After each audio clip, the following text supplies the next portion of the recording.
Hey guys, I'm Nick, and on this episode of the Scran Line, I'm going to show you guys how to make these Oktoberfest cupcakes. Now, I'm going to give you a little bit of backstory to this cupcake because the flavors on this cupcake pretty much sum up my experience at Oktoberfest from 3 years ago.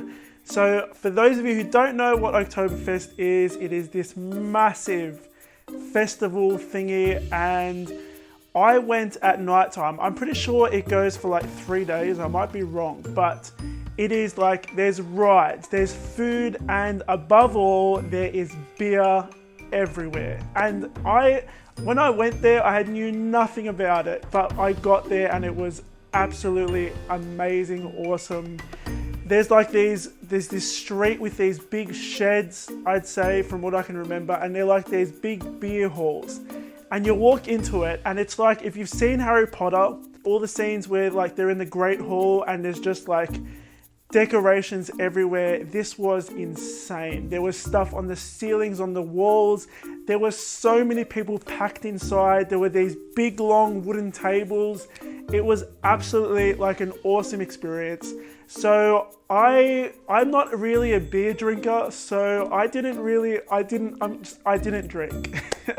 So I had a little bit of a wander around, and I noticed two big things at Oktoberfest food-wise: pretzels and gingerbread. I mean, these guys will make gingerbread in the shape of anything. So I've made this cupcake using German beer in the base, in the chocolate cake, and let me tell you guys, it is phenomenal.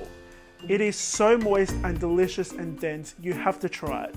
I've got a gingerbread spiced frosting.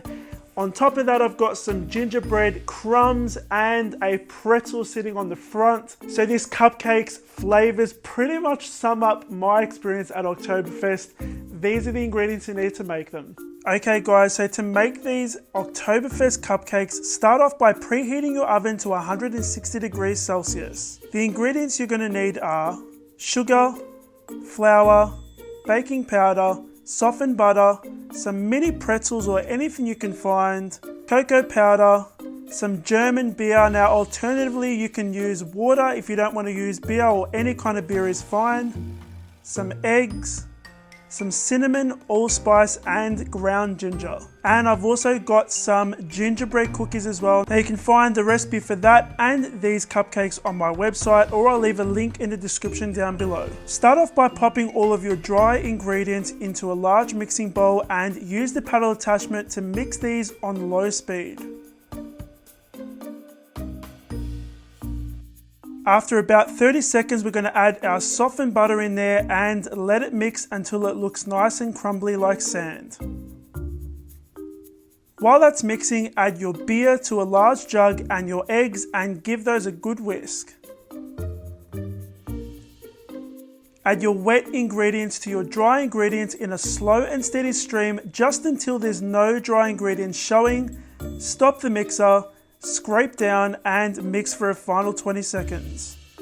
Now I'm using an ice cream scoop to scoop the batter into my papers, and you want to fill these up over 3/4 of the way because they don't really rise very much. So once you've got all of your cupcakes filled, pop them in the oven for 20 minutes or until a skewer comes out clean, and let them cool down completely. While those are baking and cooling, prepare your buttercream frosting by adding your spices to it and give it a good mix until everything is well combined.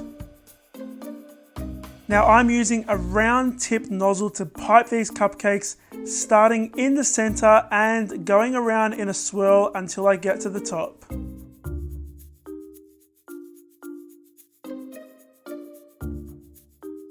We're going to sprinkle on some gingerbread cookie crumbs on top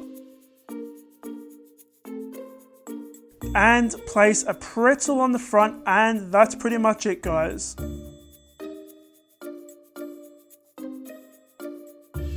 Okay guys, so those were my Oktoberfest cupcakes. I hope you enjoyed watching this video. If you did, hit the like button, make sure you subscribe. Subscribe button's up there, share with your family and friends. Now I've had a couple people asking me, Nick, could you change the list of ingredient measurements to cups? And the reason why I have it in grams and mils is because it is much easier for everyone around the world to be more accurate with the recipes.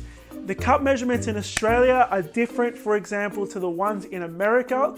So if I put things in cup measurements from here, you guys in America or wherever you are in the world will get the recipe a little bit wrong.